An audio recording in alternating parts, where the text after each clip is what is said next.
Glória a Deus. Meus queridos e amados irmãos, os cumprimento com a paz do Senhor Jesus. É uma alegria poder estar aqui nesta tarde para juntos adorarmos e glorificarmos o nome do Senhor dos Exércitos, bendizê-lo na beleza de sua santidade. Hoje, mais um culto de círculo de oração, onde nós podemos assim adorar a Deus e louvar o seu nome. Eu estava ouvindo aqui a nossa irmã Lenilda, agradecendo a Deus pela oportunidade que Deus lhe concede de estar aqui, como também outras irmãs, que nem sempre pode, como a nossa irmã Sueli, que folga, na verdade, está aqui. Então veja que não é fácil, estar na casa do Senhor, tem seu preço, tem sua dificuldade, mas nós louvamos a Deus pela disposição dos irmãos em estar aqui nesta tarde para louvar o nome do Senhor, em abrir o seu coração para nesta tarde vir buscar a presença poderosa de Deus. Meus queridos irmãos, eu queria aproveitar o tempo que nos foi concedido aqui nesta tarde para estarmos juntos, e eu quero convidar a igreja para ficar de pé. Vamos assim fazer a leitura da palavra de Deus. Abra sua Bíblia comigo, por gentileza, no livro, segundo escreveu o evangelista Lucas, capítulo de número 14, leiamos o verso de número 25 até o verso de número 30. Evangelho segundo escreveu o médico Lucas, capítulo de número 14, leiamos a partir do versículo de número 25 até o capítulo 14, verso 25 ao verso de número 33. Amém? Os irmãos que acharam, diga glória a Deus. Diz assim a palavra de Deus: grandes multidões o acompanhavam, e ele, voltando-se, lhe disse: se alguém vem a mim e não aborrece a seu pai e mãe, e mulher, e filhos, e irmãos, e irmãs, e ainda a sua própria vida, não pode ser meu discípulo. E qualquer que não tomar a sua cruz e vier após mim, não pode ser meu discípulo.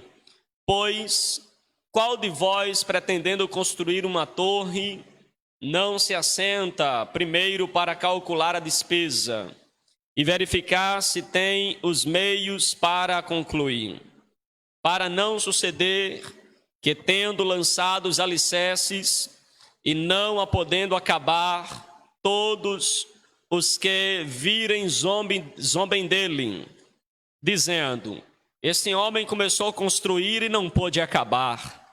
O qual é o rei que, indo para o combate contra outro rei, não se assenta primeiro para calcular se com 10.000 homens poderá enfrentar o que vem contra ele com 20.000 homens?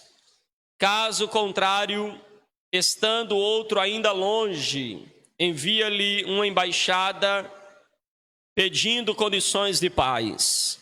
Assim, pois, todo aquele que dentre vós não renunciar a tudo quanto tem, não pode ser meu discípulo. Diga amém. Feche os seus olhos. Ore comigo neste momento. Bendito Deus, nos ajuda a entender a Tua palavra, Senhor. E mais do que isso, nos ajuda a nos submeter a ela. Ó Deus, ministra a Tua vontade aos nossos corações aqui nesta tarde. E fala conosco não aquilo que nós queremos, mas aquilo que o Senhor deseja falar com a Tua igreja. Muito obrigado, Senhor, por essa oportunidade. Que o Teu Espírito, que o Senhor possa falar por nosso intermédio, mediante a exposição da Tua palavra.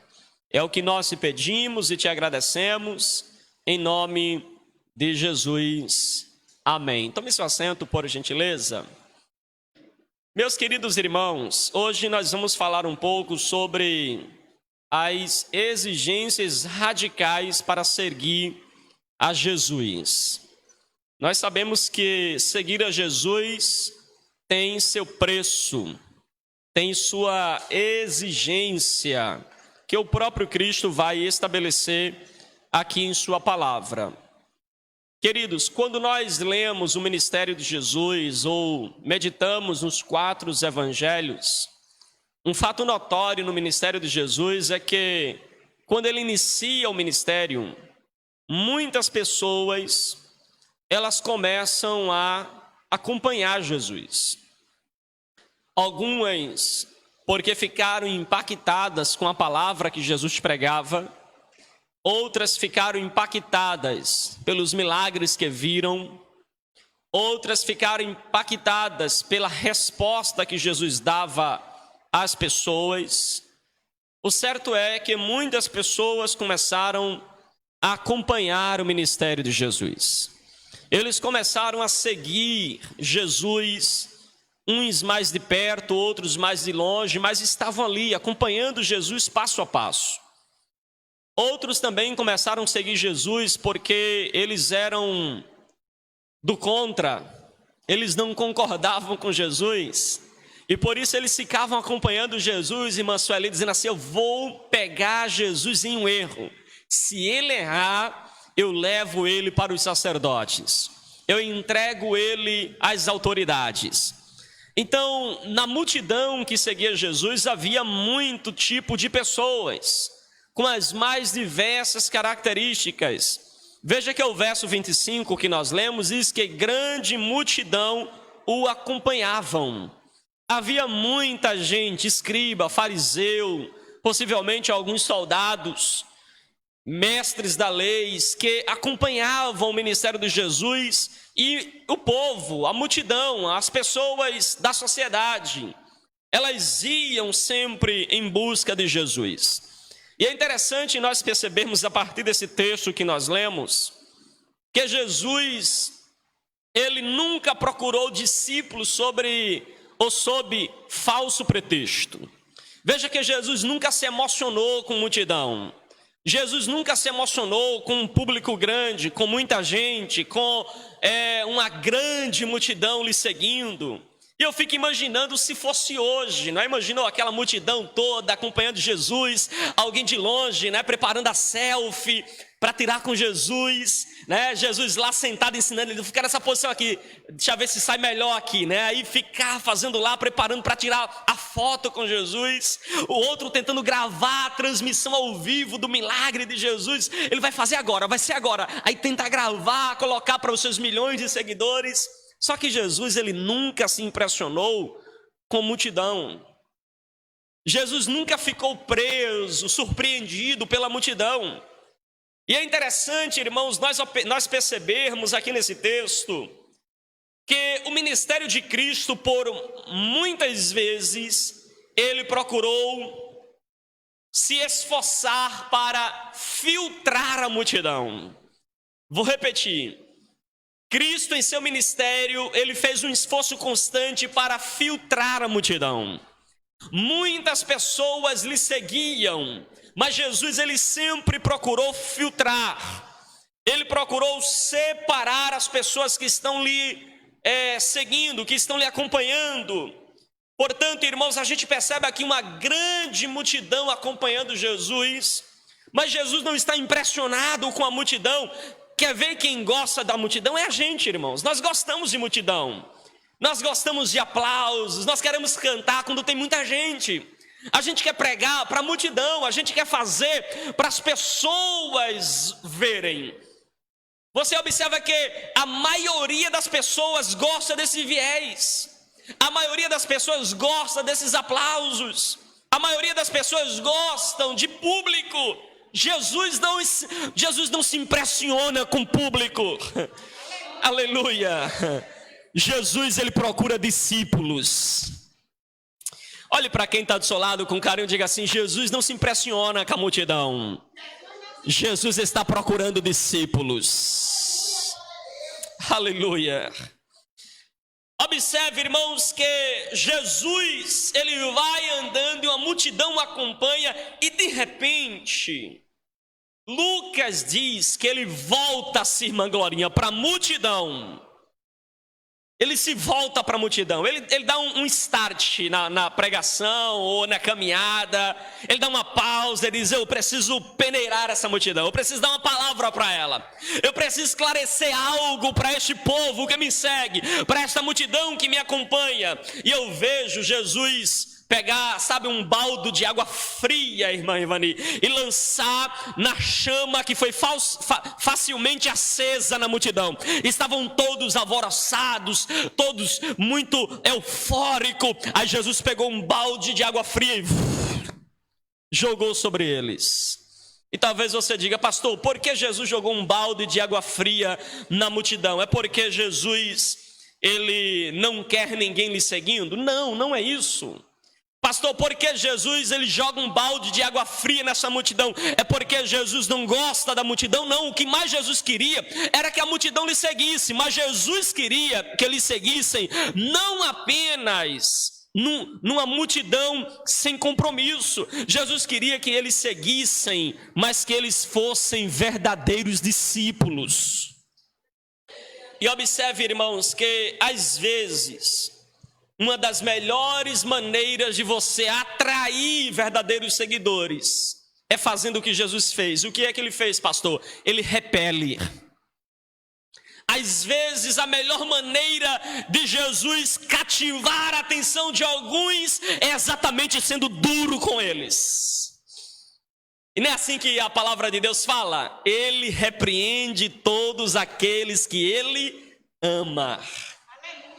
Aleluia. Você entende o que eu estou dizendo aqui nessa tarde? Tem momento que Jesus ele é duro com a gente, porque ele está nos filtrando para permanecermos nele, mais convicto daquilo que nós somos. Observem, queridos, que a declaração de Jesus acerca do discipulado, embora seja dolorosa, seja dura e não seja nova, porque desde o Antigo Testamento já se fala sobre isso, que Jesus vai ensinar, mas Jesus se volta para a multidão de maneira dolorosa, não para apagar o entusiasmo da multidão, mas porque Jesus sabia que quando ele ensinasse o verdadeiro discipulado para a multidão, não tira o entusiasmo daquele que é verdadeiro discípulo dele. Sabe por quê, irmãos? Quem é verdadeiro discípulo de Jesus não fica abalado com as circunstâncias, nem com o preço a ser pago pelo discipulado. Pelo contrário, ele não fica abalado, assustado, ele não, pelo contrário, revela o quanto ele é um genuíno discípulo de Jesus.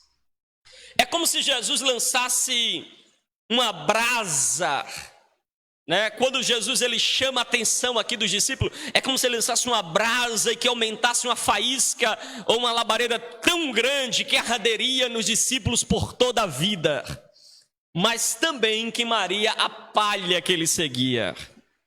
Aqueles que não estavam ali realmente porque amava Jesus, porque queria ser discípulo de Jesus. Eu gostaria de chamar a sua atenção aqui para 4 exigências que Jesus faz para aqueles que querem lhe seguir, para aqueles que querem ser seu discípulo, para aquele que quer viver para ele. Vamos ver aqui 4 exigências. Vejam comigo o verso de número 25. Se alguém vem a mim e não aborrece a seu pai, a mãe, mulher, filhos, irmãos, irmãs, veja o que Jesus está dizendo. E lá no final, ele vai dizer: não pode ser meu discípulo. O que é que Jesus está dizendo para a gente aí? Ele está dizendo que nós precisamos aborrecer pai, mãe, marido, filho, mulher, irmão e irmã. E talvez você se pergunte: pastor, o que significa isso que Jesus está dizendo? Tem certeza que Jesus falou isso, pastor? Que eu preciso aborrecer meus familiares? Porque a primeira exigência que Jesus faz é você renunciar à sua própria família. É duro, não é não? Veja o que Jesus está dizendo: aquele que não aborrece a pai, mãe, filho, irmão, não aborrece os seus familiares, este não pode ser meu discípulo. E talvez você diga: pastor, calma aí, porque a família é importante para Jesus. Você acha que a família é importante para Jesus? Sim ou não? Sim, sem sombra de dúvida. E Jesus não está dizendo que a família não é importante. Então, pastor, o que é que Jesus está dizendo quando ele fala que qualquer que não aborrecer ou não renunciar à sua família não pode ser seu discípulo? Irmãos, a palavra aborrecer aí vem de uma palavra grega que significa amar menos. Vamos repetir? Aborrecer significa amar menos. Então, vamos ler o versículo numa melhor tradução. O que seria? Jesus está dizendo: qualquer que não amar menos pai, mãe, filho, mulher, irmão ou irmã, esse não pode ser meu discípulo. Olha como ficou claro agora. Qualquer que não amar menos não pode ser meus discípulos. Observem, queridos, que Jesus está falando para a gente aqui que a família é importante, que os laços familiares é prioridade, mas seguir a Ele é uma prioridade maior, é superior. Eu acho que a melhor maneira para eu explicar isso para você é dizer para você que você deve amar a sua família intensamente. Mas quando comparamos o nosso amor pela família e o nosso amor por Jesus, não temos outra palavra para descrever senão o nosso amor pela família comparado pelo nosso amor com Jesus. É como se o nosso amor pela família fosse ódio, fosse aborrecimento. É como se o amor pela família fosse detestável. Se compararmos o nosso amor por Deus, por Cristo, com o amor que nós devemos ter para com a nossa família. Então veja que o amor a Jesus, ele é superior. Então o que Jesus está dizendo aqui não é novo. Ele está falando lá do Antigo Testamento, quando diz: amarás o Senhor teu Deus de todo o teu coração, de todo o teu entendimento, de toda a tua força. Jesus não está falando para a gente algo novo. Ele está dizendo que nós devemos amá-lo sobre todas as coisas. E qualquer que não amar acima de todas as coisas não é digno de ser seu discípulo. Irmãos, o compromisso com Cristo exige primazia absoluta. O compromisso com Cristo exige da gente que Ele esteja em primeiro lugar de tudo da nossa vida. Nada nem ninguém pode interpor ou ficar entre você e o seu mestre. Nada pode ser barreira entre você e Cristo. A lealdade a Cristo deve estar à frente, acima de qualquer amor terreno, acima de qualquer amor que esteja na horizontal da nossa vida, porque o nosso maior objeto de amor está na vertical, está em Cristo, é Cristo. Colocar os laços familiares, irmãos, à frente do compromisso de Cristo, Jesus diz que nos desqualifica para ser seu discípulo. Observem que o amor a Cristo deve estar em primeiro lugar. A verdadeira prova, irmãos, do discipulado é a nossa devoção pessoal a Cristo. A verdadeira prova do nosso amor a Cristo, a prova mais alta é quando nós o amamos sobre todas as coisas, até mesmo sobre os nossos familiares. O amor mais fino que você tem pelo seu esposo, sua esposa, seu filho, sua filha, seu irmão, sua irmã, seu pai ou sua mãe, não pode estar acima do seu amor por Cristo. Feliz, irmãos, é aqueles que os familiares entendem essa verdade. Sabe por quê? Porque se a minha esposa entender essa verdade, que meu amor por Cristo é superior ao dela, ela fica feliz, ela fica alegre, ao mesmo tempo que ela ficaria triste se soubesse que eu a amava mais do que amo a Cristo. Porque ela sabe que se eu a amar mais do que a Cristo, na verdade, quando a gente desonra a Cristo, irmão, desonrar o nosso próximo é ficha, é simplório demais. Se você não aprende a amar a Deus sobre todas as coisas, porventura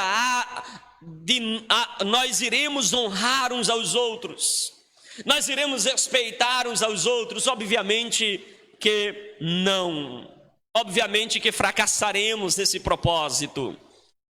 Irmãos, uma vez Jesus estava ensinando numa residência, e a mãe e os irmãos de Jesus foram procurá-lo, e Jesus estava cercado de uma multidão, e alguém mandou um recado para Jesus lá, dizendo: olha, teu pai, a tua mãe e os teus irmãos estão lá fora, querendo falar contigo. E o que é que Jesus diz? Jesus disse assim: manda um recado para ela, para meu pai, para minha mãe, que meus irmãos, minhas irmãs, minha mãe, meu pai, é aqueles que ouvem a minha palavra e as praticam. Aleluia, louvado seja o nome do Senhor Jesus. Irmãos, há milhares de cristãos neste momento que eles morrem por causa do Evangelho. Há o relato de um jovem que ele participava de uma religião que era totalmente contrária ao cristianismo, e quando esse jovem chega em casa declarando que se converteu a Cristo, que agora quer servir a Cristo, a família ficou muito raivosa com aquilo. Mas ele deixou bem claro: eu estou disposto até mesmo a ser expulso de casa, mas eu não abro mão do meu compromisso com Cristo. E ele noiva, casa-se, e no dia do seu casamento, irmãos, no dia do seu casamento, ele pediu para que um pastor celebrasse o seu casamento. E um dos seus irmãos, tão furioso que nunca aceitou a sua conversão, planejou assassiná-lo no dia do casamento. E conseguiu. Ele foi morto no altar, porque declarou ter Jesus como seu Senhor e Salvador. Há milhares de pessoas que estão morrendo todos os dias porque eles deram prioridades para Jesus, porque eles colocaram Jesus acima de todas as coisas. Você há de concordar comigo, irmãos, que no ministério de Jesus não tem espaço para o ódio. Perceba que Jesus disse que nós devemos amar uns aos outros e devemos amar até mesmo os nossos inimigos e até mesmo aquele que nos perseguem. Mas observem, queridos, que Jesus, ele está aqui nos ensinando que nós devemos amá-lo sobre todas as coisas. Aleluia, louvado seja o nome do Senhor. Mateus capítulo 10, verso 37 diz que aquele que ama a sua vida, perde-a. Aquele que ama a sua vida, ele perde. Observe que seguindo a Cristo, irmãos, amar a sua própria vida é perigoso. Por isso que nós devemos amá-lo sobre todas as coisas. E veja como Jesus ainda nos ensina no verso 26. Ele conclui dizendo: ainda a sua própria vida não pode ser meus discípulos. Fazendo um resumo do versículo, ele está dizendo: se alguém vem a mim e não aborrece ainda a sua própria vida, não é digno de ser meu discípulo. Aqui está a segunda exigência de Jesus. A primeira é que nós devemos amá-lo sobre todas as coisas. Devemos amar inclusive renunciando à nossa própria família. Agora Jesus, ele vai dizer que nós devemos renunciar os nossos interesses pessoais, porque ele vai dizer: ainda a sua própria vida. Aquele que não ama a Deus acima da sua própria vida não pode ser discípulo de Jesus. Veja que palavra forte, não é? Sabe por quê, irmãos? Porque os ditames da psicologia moderna diz para a gente que nós devemos ter amor próprio. Os ditames psicologia moderna diz assim: você tem que amar a você mesmo. Você tem que gostar de você mesmo. Você tem que ter pensamentos positivos. Sabe o que é que diz o mundo aí fora? O mundo nos estimula a sermos individualistas. O mundo aí fora diz pra gente que nós devemos ser individualistas, que a gente deve viver para fazer o bem a nós mesmos, isso esquecendo de fazer bem aos outros. Há quem diga, inclusive, que quando a gente se preocupa demais com os outros, a gente deixa de viver. Então o mundo aí fora prega pra gente, irmã, que a gente tem que se preocupar conosco. Esqueça o outro, pensar no outro é autodestruição. Eles pregam aí fora isso. Eles pregam aí fora que nós temos que se preocupar apenas com a gente, conosco mesmo. Porventura não é isso que a gente vê na nossa política, cada um que entra para comer a sua parte, para tirar da sociedade aquilo que deveria ser da sociedade, porque estão preocupados apenas consigo mesmo. O mundo aí fora, irmão, diz que nós devemos ter um relacionamento sério, sabe com quem? Conosco mesmo. Tenha compromisso com você. É assim que o mundo aí fora prega pra gente. Ele diz pra gente que há um valor nato em nós. Ele diz pra gente que nós precisamos respeitar a nós mesmos. Ele diz pra gente que nós não podemos atrasar os nossos compromissos. E o maior compromisso que você tem é com você. O mundo aí fora prega isso constantemente pra gente, dizendo você pode, pregando para a gente, estimulando em nós desejos egoístas. Um pensador chamado Irismar de Oliveira diz assim: as pessoas egoístas não têm tempo de se preocupar com os outros, porque estão ocupadas cuidando delas mesmas. As pessoas egoístas olham apenas para elas mesmas. O mundo aí fora estimula o nosso bem-estar individual. O mundo aí fora diz: você tem que se sentir bem.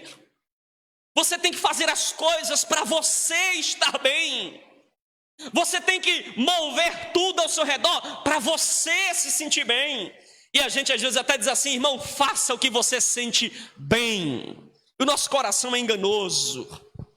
Jesus disse que do nosso coração sai é uma fonte de grandes males.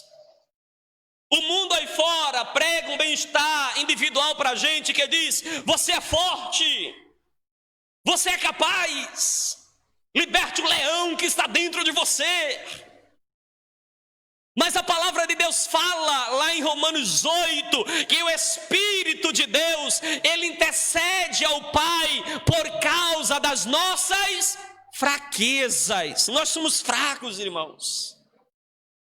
Mas o mundo aí fora diz pra gente que nós precisamos acreditar em nós mesmos para ser feliz. O mundo aí fora diz assim: amanheça o dia dizendo eu sou vencedor. Amanheça o dia dizendo eu posso.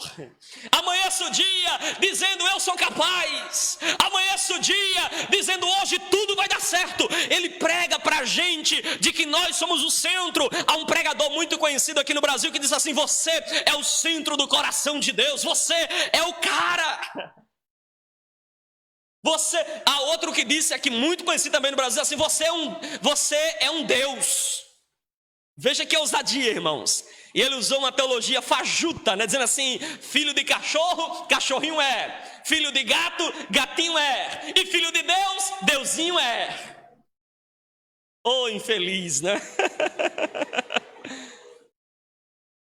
Ah, irmãos, o mundo aí fora prega pra gente que nós temos esse poder.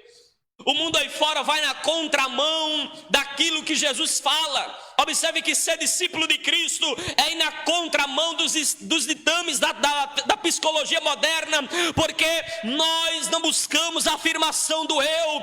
Jesus fala que nós precisamos renunciar a nós mesmos. Ele vai dizer: qualquer que não aborrece a si mesmo não pode ser meu discípulo.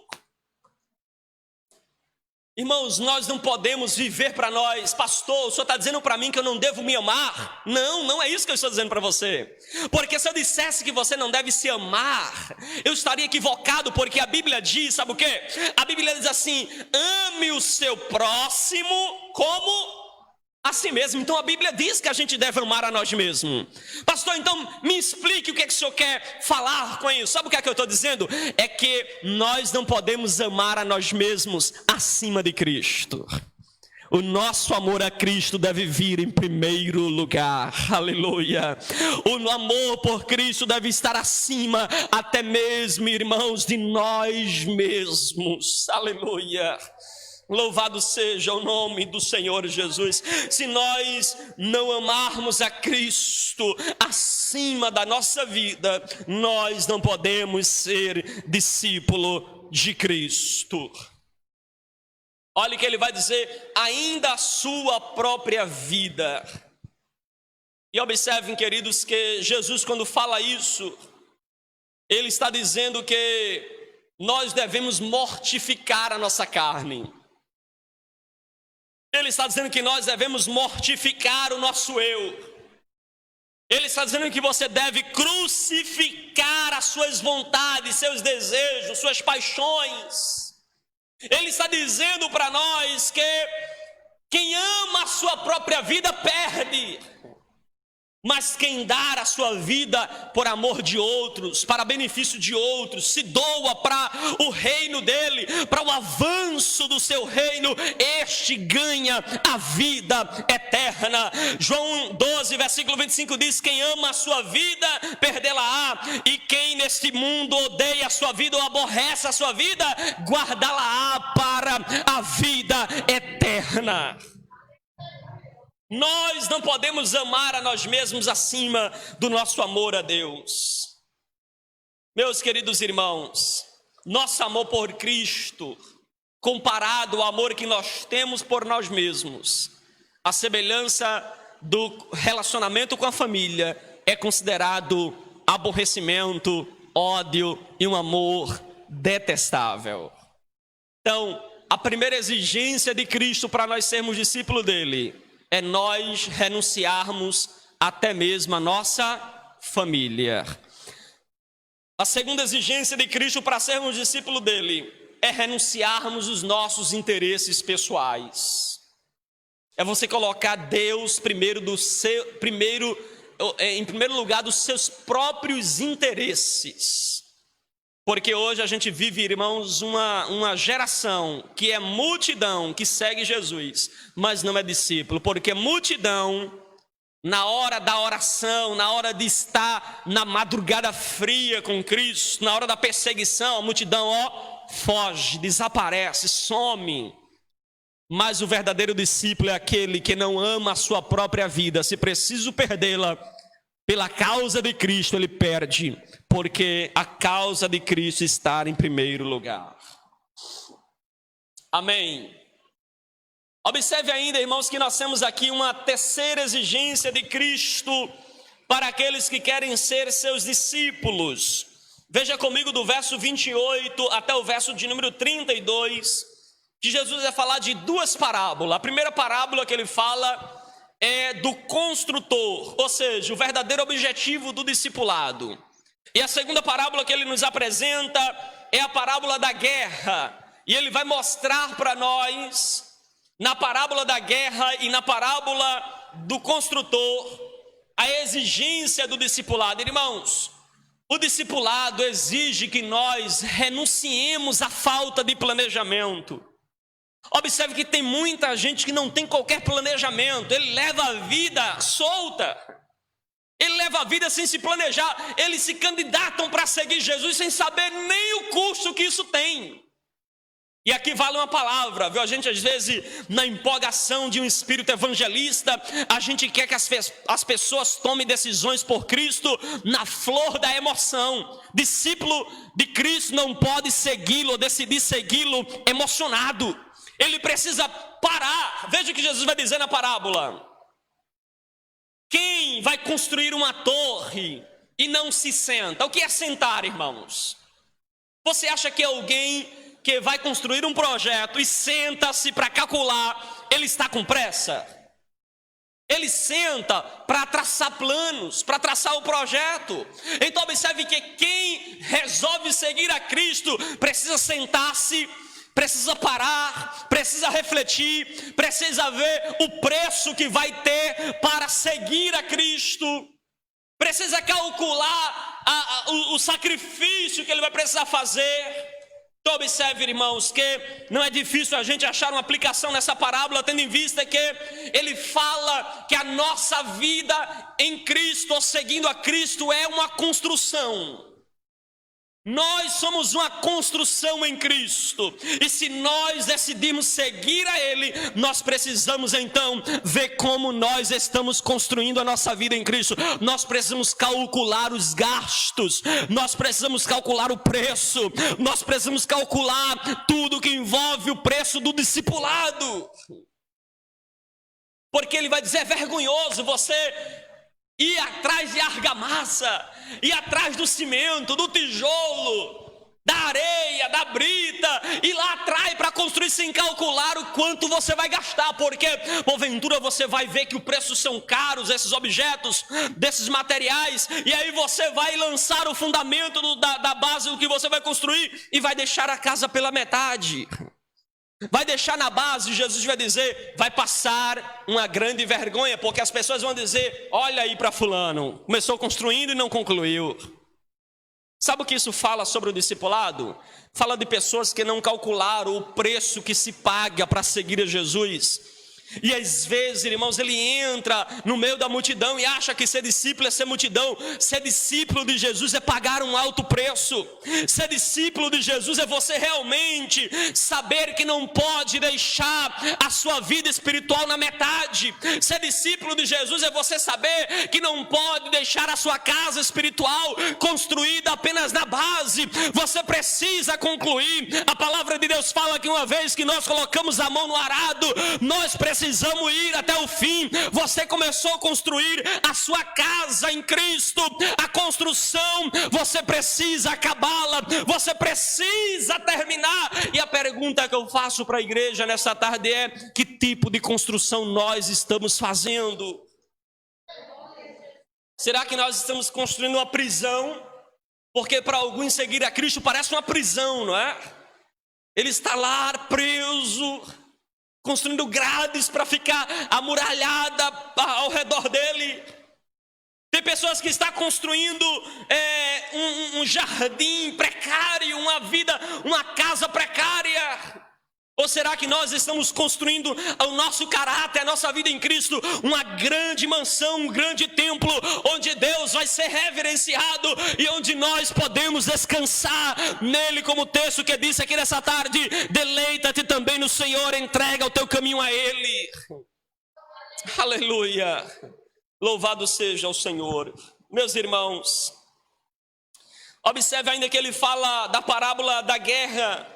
Ele diz: quem vai à guerra sem antes calcular quantos soldados tem, para saber se os soldados dele são capazes de vencer o exército inimigo, e também conhecer do exército inimigo, porque se você tiver 10 mil soldados e ele tiver com 20 mil, será que os seus soldados estão prontos para vencer 20 mil deles?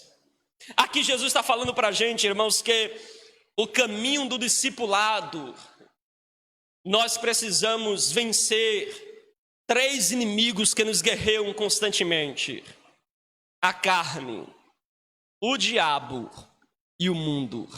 Ser discípulo de Jesus é preciso você renunciar a essas coisas. É preciso você deixar o mundo, deixar a carne e deixar as suas paixões, crucificando-a em Cristo. É difícil a gente dizer que quer ser discípulo de Jesus, mas ao mesmo tempo amar o que o mundo ama, amar o que a carne quer, porque a inclinação da carne é para o mal, e ao mesmo tempo, irmãos, nós estarmos também inclinados para tudo aquilo que o mundo oferece. Nós precisamos vencer o diabo, a carne e o mundo. Observem que há uma diferença na parábola da construção para a parábola da guerra, porque na construção você pode ou não construir. Mas observem que na guerra o texto diz que o inimigo já está se aproximando, então você não tem opção. Ou você entra na batalha para vencê-lo, ou você vai ter que fazer um tratado de paz com ele, se submetendo à autoridade do inimigo. Então veja, irmãos, quando nós estamos na batalha, quando nós estamos alistados no exército de Cristo, não temos opções. Nós precisamos avançar, pedir força a Deus, graça a Deus, para concluir a jornada que Ele colocou sobre nós. Nós temos um chamado diante do Senhor, o qual nós não podemos recuar. Então tenha planejamento. Renuncie à falta de planejamento. A obra de Deus não se faz sem planejamento. Observe ainda no versículo 33 para a gente encerrar. Olha o que diz o texto. Assim, pois, todo aquele que dentre vós não renunciar a tudo quanto tem, não pode ser meu discípulo. Irmãos, quando o texto fala renunciar tudo que tens, ele está falando de renunciarmos os bens. Você sabia que este é também uma das grandes dificuldades que as pessoas têm, renunciar os seus bens pela causa de Cristo. Tem pessoas que amam mais os seus bens do que a Cristo. Ele ama mais os seus objetos pessoais, o lucro, do que a Cristo. Eu estou cansado de ver, irmãos, pessoas que deram prioridades ao lucro, a ter mais, a enriquecer, a prosperar. E abriram mão da sua chamada, abriram mão da sua vocação, não souberam fazer um equilíbrio. Sabe aquela pessoa que ele começa empreendendo e aí ele resolve trabalhar para si mesmo, mas agora ele perde o equilíbrio. E ele quer trabalhar de domingo a domingo, de manhã, de tarde, de noite, e esquece o seu compromisso com Deus. Ele negligencia a oração, negligencia a leitura da palavra, negligencia a adoração a Deus, e ele começa então a ficar obcecado pelo trabalho, trabalhando dia e noite, dia e noite. É o Ló que resolve ir para as campinas de Sodoma e Gomorra com a sua família, porque lá tem pasto para as ovelhas, mas a pergunta é, tem pasto para os filhos? Tem pasto para o esposo ou para a esposa? Ou a sua escolha foi apenas uma escolha material? Ló disse, eu vou para Sodoma e Gomorra porque lá as minhas ovelhas vão ficar tudo gordinha. As minhas ovelhas vão ficar melhor do que as ovelhas do tio Abraão. Eu vou ver as minhas ovelhas vão ficar tudo forte, porque o pasto lá, diz a Bíblia, que era como o jardim do Éden, mas era bom para as ovelhas de Ló, mas era um péssimo lugar para a sua família, porque a Bíblia Sagrada diz que o povo de Sodoma e Gomorra era um povo mau, entregue à promiscuidade, à prostituição e ao erro, e ali ele estava expondo a sua família a que o mundo oferece, aquilo que o mundo estava para oferecer à sua família, destruindo, dando para eles prazeres da carne. Observe, irmãos, que renunciar os bens pela causa de Cristo é necessário. A gente precisa ter cuidado, irmãos, para não amar objetos mais do que as pessoas. Às vezes a gente fica com raiva de um amigo, de um vizinho, por causa de bens materiais. A gente às vezes fica com raiva do outro porque quebrou algo material meu, arranhou algo material meu. E tem irmã que diz assim, eu não empresto mais essa panela àquela vizinha, ela amassou minha panela, eu não vou nem falar com ela mais. Cuidado, porque mais importante do que uma panela de pressão é o seu relacionamento com o vizinho. Diga amém. Não é? Cuidado, irmãos. Às vezes a gente ama tanto as coisas e trata as pessoas. Tratamos as coisas como pessoas e tratamos as pessoas como coisas. Isso é prejudicial demais. Quando você olha para o outro e não vê nele alguém que como você precisa de Cristo e que você precisa amá-lo e renunciar os bens em prol da vida, em prol da pessoa. E observe que Jesus vai falar que é todo aquele que não renuncia a tudo. Tudo. Aqui, irmãos, falando para a multidão, uma geração de pessoas do campo, de pescadores, Jesus está dizendo assim: vocês querem realmente me seguir a um preço para me seguir. Vocês querem realmente ser meu discípulo a um preço. Pedro vai ter que largar a pesca. João vai ter que largar a empresa. Despedir os funcionários. A partir de hoje, viver e depender exclusivamente do Evangelho, Pedro. E Pedro uma vez perguntou: Senhor, a gente deixou tudo e te seguiu, o que é que a gente ganha? Jesus disse: Pedro, quando vocês deixaram tudo para me seguir, vocês ganharam 100 vezes mais casa, 100 vezes mais irmão, 100 vezes mais mães, 100 vezes mais filhos. Vocês ganharam 100 vezes mais, Pedro. E quem sabe Pedro disse assim: 100 vezes mais casa, Jesus, faz parte da minha aptidão, dos meus desejos. Mas sabe o que é que Jesus estava dizendo? É que quando alguém entra para a família da fé, a casa de Rivani é minha casa, a irmã Glorinha é minha irmã agora. Então a gente ganha vários irmãos, várias casas, vários filhos, vários pais, porque você entrou na família de Deus.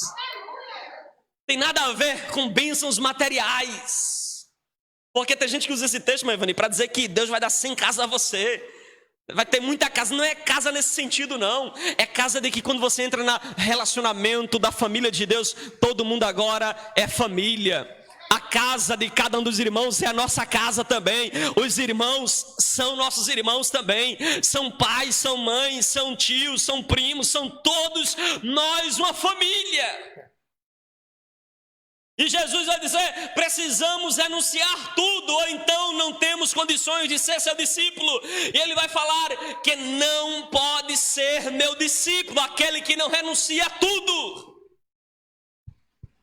Às vezes, irmãos, nós precisamos aprender a renunciar coisas que nós gostaríamos, mas quando comparamos com o nosso relacionamento com Cristo, isso deve ser colocado de lado. Eu conheço tantos jovens, irmãos, na minha época que eles priorizaram tanto material, e esqueceram de Jesus. Esqueceram da sua chamada com Deus, do seu relacionamento com Deus. Jesus, então, no verso 27, ele vai dizer para a gente que seguir a Jesus, seguir a Ele requer duas atitudes. Primeiro, tomar a cruz.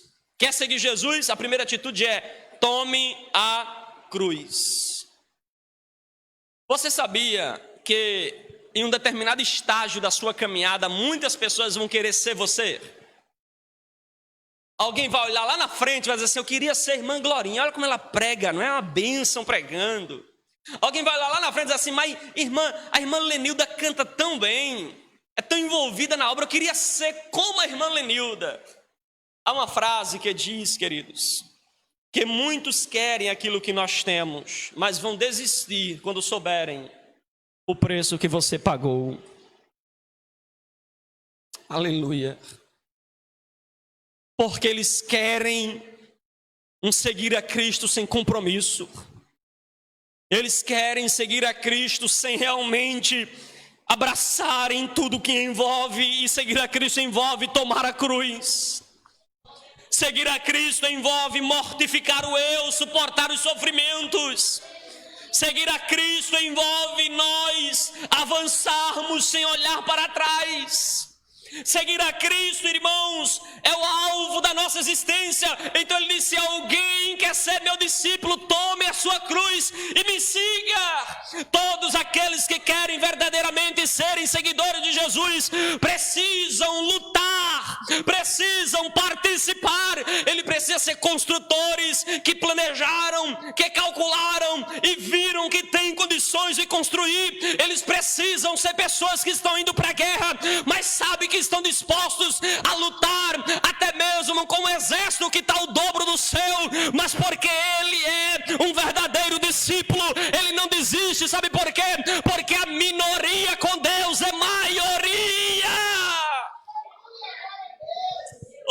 aleluia. A minoria com Deus é maioria, aleluia.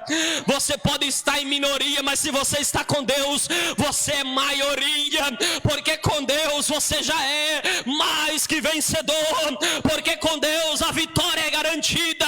Ele disse: eu venci o mundo e vós também vencereis. Ele é aquele que esmagará Satanás debaixo dos nossos pés. Ele é Deus, aleluia. Seguir a Jesus, irmãos, é estar preparados para suportar todas as desavenças e dificuldades, enfrentar até mesmo as maiores misérias da vida. Mas você está convicto do seu chamado. Você não pode desistir do seu chamado, da vocação que Deus te deu, de ser discípulo de Jesus por causa dos seus bens materiais. Você pode ficar de pé.